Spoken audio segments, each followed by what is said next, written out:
Welcome to our channel. నేను Yagnamurthy. Nandamuri మోక్షజ్ఞని direct చేసే మొట్టమొదటి డైరెక్టర్ ఎవరు? ఇప్పుడు ఇదే ప్రశ్న నందమూరి అభిమానుల్ని ఒక రకంగా చెప్పాలంటే కలవరానికి గురి చేస్తుంది. ఎందుకంటే ఇంతవరకు కూడా ఏ సంగతి స్పష్టంగా తేలలేదు. ఇదివరకు ప్రశాంత్ వర్మ మోక్షజ్ఞని ఫస్ట్ మూవీలో డైరెక్ట్ చేయబోతున్నాడు అని తెలుసుకున్నప్పుడు ఫ్యాన్స్ అందరూ కూడా సంబరపడ్డారు. కానీ వాళ్ళ సంబరం ఎక్కువ రోజులు నిలవలేదు. ఆయన అనౌన్స్ చేశాడు, సింబా ఈజ్ కమింగ్ అని చెప్పేసి అన్నాడు. నందమూరి తారక రామ మోక్షజ్ఞ తేజ అని ఆయనకి స్క్రీన్ నేమ్ కూడా ఆయన అనౌన్స్ చేశాడు. అంతా బాగా ఉంది. PVCU2 అంటూ దానికి తన సినిమాటిక్ యూనివర్స్లో వచ్చే రెండో సినిమాగా ఆయన పేర్కొన్నాడు. అంటే హనుమాన్ తర్వాత వచ్చే సినిమాని కట్ చేస్తే ఇప్పుడు PVCU2 మోక్షజ్ఞ హీరోగా నటించే సినిమా కాదు అనేది తెలుస్తూ ఉంది. అది హనుమాన్కి సీక్వెల్గా రాబోతున్నటువంటి జై హనుమాన్ అనే సినిమా. అందులో రిషబ్ శెట్టి హనుమాన్గా మన ముందుకు రాబోతున్నాడు. రిషబ్ శెట్టి ప్రస్తుతం తన కాంతారా 2 సినిమా ఆ బిజీలో ఉన్నాడు. అది అయిన తర్వాత ఆయన జై హనుమాన్ షూటింగ్కి వస్తాడు. మరి మోక్షజ్ఞ సినిమా ఎప్పుడు? దాని తర్వాత అయినా సరే మోక్షజ్ఞ సినిమా ఉంటుందా అంటే అది కూడా డౌట్లో పడిపోయింది ఇప్పుడు. ఎందుకంటే ప్రశాంత్ వర్మ ప్రభాస్ తోటి బ్రహ్మరాక్షస్ అనే సినిమా తీయబోతున్నాడు అనేటువంటి వార్త రీసెంట్గా చక్కర్లు కొడుతూ ఉంది. ప్రభాస్ కూడా దానికి అంగీకరించాడు. మహాశివరాత్రి రోజు లుక్ టెస్ట్ కూడా జరిగిపోయింది. అతి త్వరలోనే ఆ ప్రాజెక్ట్కి సంబంధించినటువంటి అఫీషియల్ అనౌన్స్మెంటు వస్తుంది అని చెప్పి కూడా చెప్పుకుంటూ ఉన్నారు ఇండస్ట్రీలో. ఇంతకుముందు యాక్చువల్గా ఎప్పుడైతే ప్రశాంత్ వర్మ మోక్షజ్ఞ తేజ ప్రాజెక్టుని ప్రకటించారో ఆ తర్వాత ఆ ప్రకటించినప్పుడు కొద్ది రోజుల్లో షూటింగ్ మొదలవుతుందని అన్నారు. ఆ తర్వాత ఒకసారి బాలయ్య బాబు చెప్పారు, మోక్షజ్ఞకి కొంచెం నలతగా ఉండటం వల్ల, ఆరోగ్య సమస్యలు రావటం వల్ల ఆ సినిమా షూటింగ్ వాయిదా పడింది, తొందరలో మొదలవుతుందని చెప్పారు. కానీ ఇంతవరకు కూడా ఇది జరిగిపోయి నెలలు గడుస్తున్న మోక్షజ్ఞ తేజ రెడీ అయ్యాడా లేదా అనేది ఇంతవరకు తెలియట్లా. నిజానికి ఆ సినిమా కోసం ప్రశాంత్ వర్మ డైరెక్షన్ చేయటం కోసం మోక్షజ్ఞ అన్ని రకాలుగా తర్ఫీదు పొందాడు. ఇటు ఇండియాలోనే కాకుండా ఫారిన్కి వెళ్ళి కూడా అతను ట్రైనింగ్ అయ్యి వచ్చాడు అని కూడా తెలిసింది. పైగా ఆ ప్రశాంత్ వర్మ షేర్ చేసినటువంటి మోక్షజ్ఞ లుక్ ఏదైతే ఉందో అది కూడా ఒక స్టన్నింగ్ లుక్గా ఉందని చెప్పేసి అందరూ కూడా ప్రశంసించారు.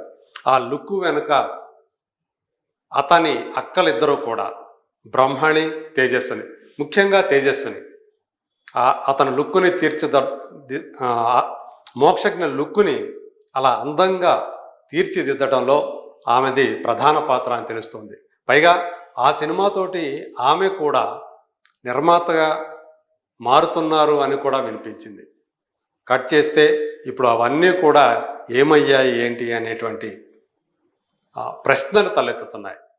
సో ఇంకొక వైపు బాలకృష్ణ స్వయంగా తన కుమారుణ్ణి తన డైరెక్షన్లోనే పరిచయం చేస్తారు హీరోగా అనేటువంటి ప్రచారం కూడా ఇంకోవైపు వినిపిస్తూ ఉంది. ఇదివరకు ఆయన ఆదిత్య 369కి సీక్వెల్గా ఆదిత్య 999 అనే సినిమా నేను చేయబోతున్నాను, దానికి నేనే డైరెక్షన్ వహిస్తాను, అందులో మోక్షజ్ఞ నటిస్తాడు హీరోగా అని కూడా ఆయన చెప్పారు. మరి ఆ సినిమా ఏమైనా మెటీరియలైజ్ అవుతుందా ఇప్పుడు అంటే దానికి సంబంధించినటువంటి సమాచారం కూడా ప్రస్తుతం వినిపించట్లేదు. ఈ లోపల ఆదిత్య 369 రిలీజ్ కాబోతుంది అని చెప్పేసి ఆ సినిమా నిర్మాత శివప్రసాద్ గారు, శ్రీదేవి మూవీస్ అధినేత శివప్రసాద్ గారు ప్రకటించారు. మరి ఆ ఒరిజినల్ ఫిలిం కూడా రిలీజ్ అవుతా ఉంది 369. మరి 999 ఎప్పుడు మన ముందుకు వస్తుంది, అసలు ఎప్పుడు స్టార్ట్ అవుతుంది?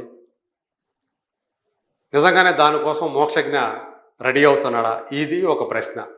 సో ఇప్పుడు అసలు ఒకవైపు చూస్తే ప్రశాంత్ వర్మ ఒక సినిమాని రిషబ్ శెట్టి తోటి, ఇంకొక సినిమాని ప్రభాస్ తోటి ప్లాన్ చేసుకుంటున్నాడు.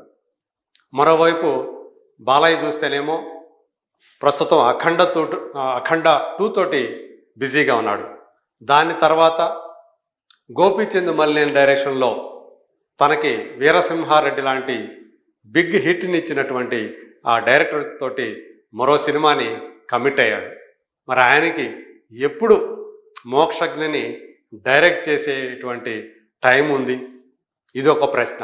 అందుకనే ఇప్పుడు మోక్షజ్ఞని డైరెక్ట్ చేయబోయేది ఎవరు అనేటువంటి ప్రశ్న ఒక సందేహంలాగా మారిపోయి నందమూరి అభిమానుల్ని వేధిస్తుందని చెప్పాలి. సో అందుగురించే మరి ఎప్పుడు ఈ సినిమా వస్తుంది? 2024లో మోక్షజ్ఞ మన ముందుకు వస్తాడని చెప్పేసి అభిమానులు అనుకున్నారు, అది కాలేదు. ఇప్పుడు 2025 ఫిబ్రవరి అయిపోతున్నా కానీ సినిమా మొదలు కాలేదు ఇంతవరకు. అసలు ఎవరి డైరెక్షన్లో చేస్తారు, ఎప్పుడు మొదలవుతుంది అనేటువంటి ప్రశ్నలకు కూడా ఇంతవరకు సమాధానం లభించట్లేదు. ఈ లెక్కన 2025లో కూడా మోక్షజ్ఞ మన ముందుకి వస్తాడా లేదా అనేటువంటి డౌట్స్ వ్యక్తమవుతున్నాయి. మరి పోనీ ఈ సంవత్సరం మొదలు పెడితే 2026 కన్నా రావాలి. మరి 2026కైనా మన ముందుకు వస్తాడా? ఇలాంటి ఎన్నో ప్రశ్నలు అభిమానుల్ని వేధిస్తూ ఉన్నాయి. మరి వాటికి ఆన్సర్లు ఎప్పుడు దొరుకుతాయి ఏంటి అనేది మరి కాలమే మనకి సమాధానం చెప్పాలి. ఎందుకంటే మోక్షజ్ఞ ఇప్పుడు ఆల్రెడీ 30లోకి వచ్చేసాడు. సో మామూలుగా అయితే 23 సంవత్సరంకి వచ్చే కొంతమంది, 25 సంవత్సరాలకు వచ్చిన తర్వాత కొంతమంది 27వ సంవత్సరంలో హీరోలు అయ్యారు. వారసులుగా వచ్చిన వాళ్ళు. ఏ వారసుడు కూడా, ఏ ప్రముఖ కుటుంబం నుంచి వచ్చిన వారసుడు కూడా 30 సంవత్సరాల వయసులో హీరోగా వచ్చిన సందర్భాలు లేవు.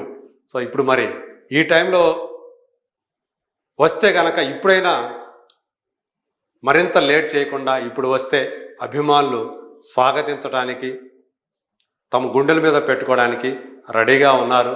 మరి ఎప్పుడు ఆ శుభవార్త వినిపిస్తుందో వెయిట్ అండ్ సీ.